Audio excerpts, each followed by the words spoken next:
Buen día, profe. El factor formador de suelo que voy a exponer a continuación se trata del factor formador de suelo-clima. El factor formador de suelo-clima se trata de un factor fundamental debido a que este va a estar modificando cómo es que se presenta en una zona los distintos procesos de meteorización y los distintos procesos de formación del suelo.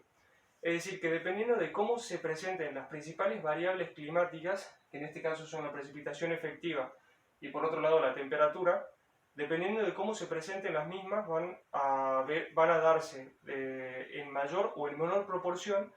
procesos de meteorización física, químicas o biológicas, y por ende esto va a desencadenar a que se presenten distintos conjuntos de procesos biológicos, físicos, químicos de formación del suelo. De esta manera, lo que nosotros vamos a exponer a continuación se trata de cada uno de los factores o de las variables que constituyen el clima y que se encuentran afectando a la formación del suelo, al proceso de formación del suelo. El primero de ellos se trata de la precipitación efectiva. La precipitación efectiva es básicamente qué cantidad de agua ingresa efectivamente al perfil de suelo. Es decir, que para que el agua sea efectiva en el proceso de formación del suelo, esta tiene que ingresar, tiene que infiltrar en ese perfil del suelo, tiene que llegar hacia la regolita y tiene que iniciar todos estos procesos de meteorización, por un lado químicas principalmente por parte del agua, que van a ir acompañadas de los procesos de meteorización física que van a permitir que se incremente esa área específica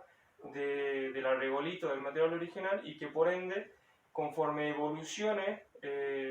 conforme pase el tiempo, se dé lugar a la formación de un suelo gracias a todos estos procesos de formación del suelo que obviamente van a requerir de esta agua que ingresa al perfil del suelo. De esta manera, el agua que ingresa al perfil del suelo no solamente debe infiltrar y debe participar en los distintos procesos de meteorización, sino que también debe participar en otros procesos tales como por ejemplo la translocación de compuestos solubles o la solubilización de esos compuestos para que se genere la formación del suelo. Los factores que van a estar influenciando qué cantidad de agua ingresa a ese perfil se trata en primer lugar la distribución estacional de las precipitaciones. Esto hace referencia a que no es lo mismo que 600 milímetros anuales caigan, por ejemplo, 50 milímetros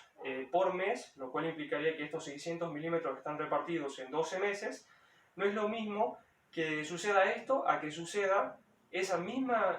se genere esa misma cantidad de precipitaciones en una zona, pero en la mitad de tiempo. Por ejemplo, 100 milímetros por mes en un periodo de 6 meses. Lo que se generaría al aumentar la intensidad de las precipitaciones, es decir, aumentar la cantidad de precipitación en un periodo de tiempo,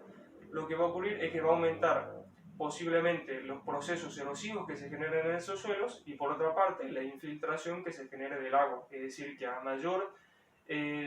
precipitación por unidad de tiempo, es decir, mientras más estrecho sea el periodo de tiempo en el cual se dan las precipitaciones anuales, mayor va a ser los procesos erosivos y mayor va a ser la infiltración de agua y por ende el desarrollo del perfil, así como también la translocación de solutos, la translocación de sustancias disueltas por esa agua. Por otra parte, la temperatura también va a estar afectando la cantidad de agua que ingresa netamente a un perfil. Es decir, que si nosotros tenemos temperaturas muy altas, la cantidad de agua que ingresa a un perfil en parte se va a perder por la evaporación y en parte por las demandas de la planta, la cual aumenta conforme aumenta la temperatura. Es decir, que una planta al consumir más agua, al existir más temperatura, va a estar ocupando esa agua que podría estar ingresando a ese perfil. Por ende, a mayores temperaturas, menor va a ser la cantidad de agua que ingresa a ese perfil y por ende menor va a ser el desarrollo de ese perfil. Otro punto importante es la topografía. La topografía, acá lo que vamos a hacer es resaltar el punto del práctico que hacía referencia a dos perfiles de suelos en el caso de San Antonio de los Cobres.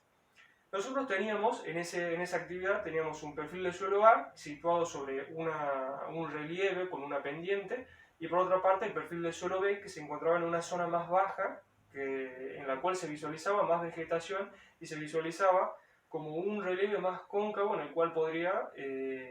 generarse mayores acumulaciones de agua o llegar mayor cantidad de agua. De esta manera, lo que vamos a resaltar en este punto que se trata de la topografía es que la cantidad de agua que llega a una determinada zona va a infiltrar en ese perfil en gran medida en función de la pendiente, en función de cómo sea el relieve de esa zona. La zona que mayor cantidad de agua va a recibir siempre va a ser la que tenga un relieve cóncavo. La que tenga una pendiente va a ser la que menos agua va a recibir debido a que esta por parte se pierde por escorrentía y es el agua que se suma a la cantidad de agua que llega a la zona cóncava o baja, por ejemplo, y la zona plana es aquella que va a infiltrar o va a permitir que ingrese toda esa agua que llega debido a que no se pierde por escorrentía y si el suelo lo permite, con su textura lo va a infiltrar y lo va a acoplar a su interior. De esta manera, nosotros podemos resaltar una gran cantidad de puntos en cuanto al desarrollo de esos perfiles dependiendo de esta característica que es la topografía entre ambos perfiles, el A y el B como nombramos anteriormente.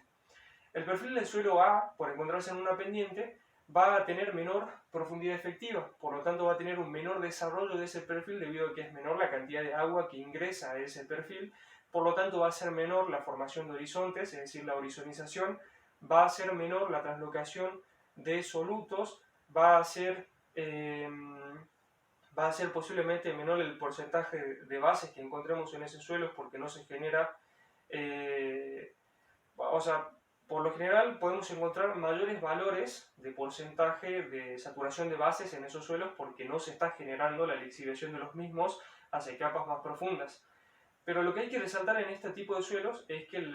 al encontrarse en San Antonio de los Cobres las precipitaciones rondan por los 100 milímetros anuales, por lo tanto no es tan significativo las diferencias que ocurrirían en estos dos perfiles. Es decir, que no existirían grandes diferencias, por ejemplo, en el porcentaje de saturación de bases. Existirían diferencias, por ejemplo, en la cantidad de vegetación que existe en esa zona, debido a que al tener más humedad del perfil del suelo B, vamos a tener mayor cantidad de materia orgánica en esos suelos, un color un poco más oscuro de esos suelos, aunque son predominantemente claros por el poco desarrollo.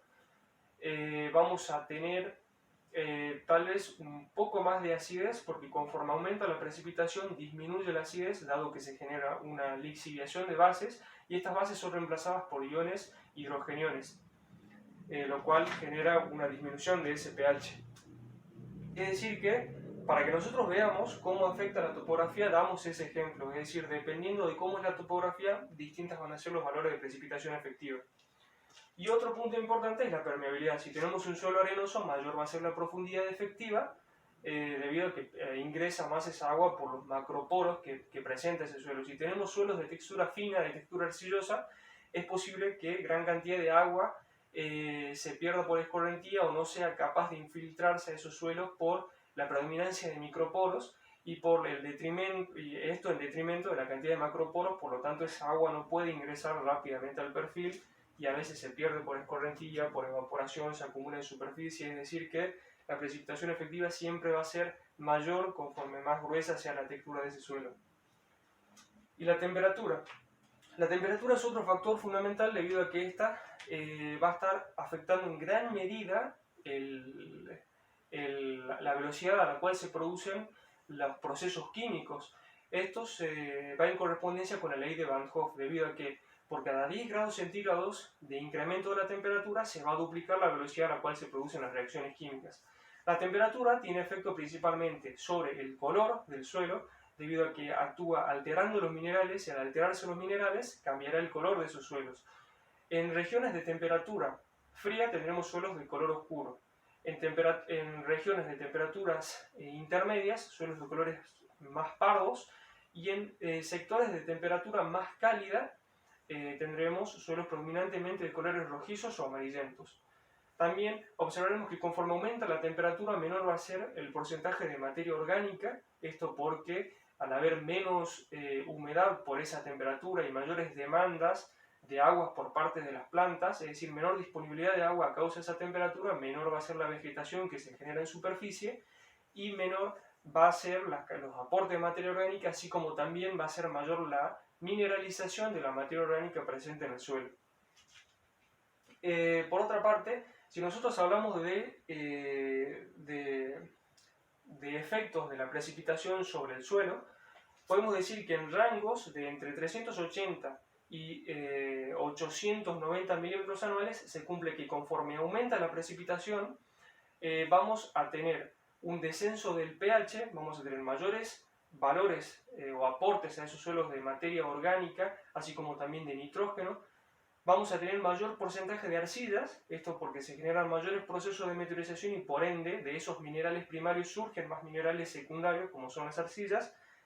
Y vamos a tener también una mayor profundidad a la cual se ubica el carbonato de calcio debido a que este también es lixiviado, así como también es probable que tengamos un menor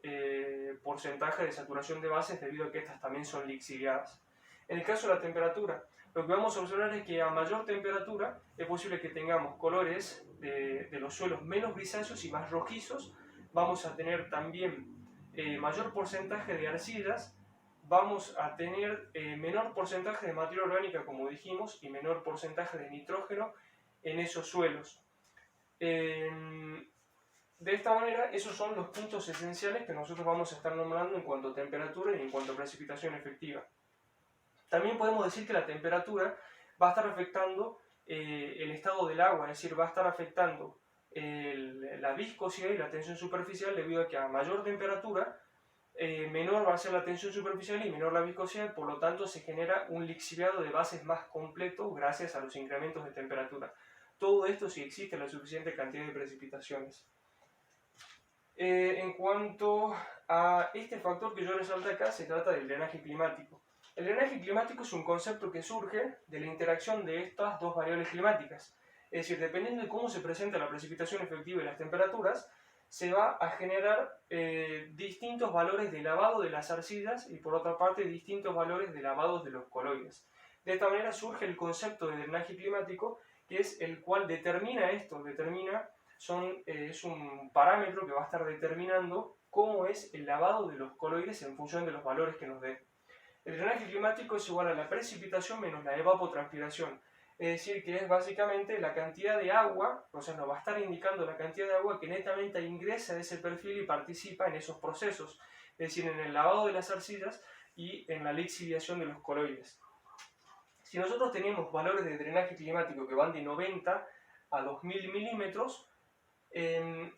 ese caso nosotros vamos a tener un mínimo lavado de coloides. Si tenemos valores de drenaje climático mayor a 200 milímetros, en ese caso vamos a tener un considerable valor de lavado de coloides. De la interacción entre drenaje climático y la temperatura vamos a tener distintos tipos de suelos con distintos tipos de vegetaciones. Si nos encontramos en valores de drenaje climático que se encuentran por debajo de los 90 milímetros, a cualquier tipo de temperaturas observaremos mayormente suelos correspondientes a la vegetación de estepas, debido a que es poca la disponibilidad de agua y es poca la cantidad de agua que participa en estos procesos. Si tenemos valores de drenaje climático entre 90 y 200 milímetros, vamos a observar suelos de praderas y vamos a observar suelos de bosques caducifolios. Y en el caso de valores de drenaje climático que superan los 200 milímetros, es decir, valores altos de precipitación y de drenaje climático, vamos a observar en función de la temperatura distintos tipos de suelo. Si tenemos temperaturas por debajo de los 20 grados centígrados, observaremos bosques resinosos, y a mayor temperatura, es decir, a mayor de 20 grados centígrados, observaremos bosques perennifolios. Bueno, profe, eso sería todo. Muchísimas gracias.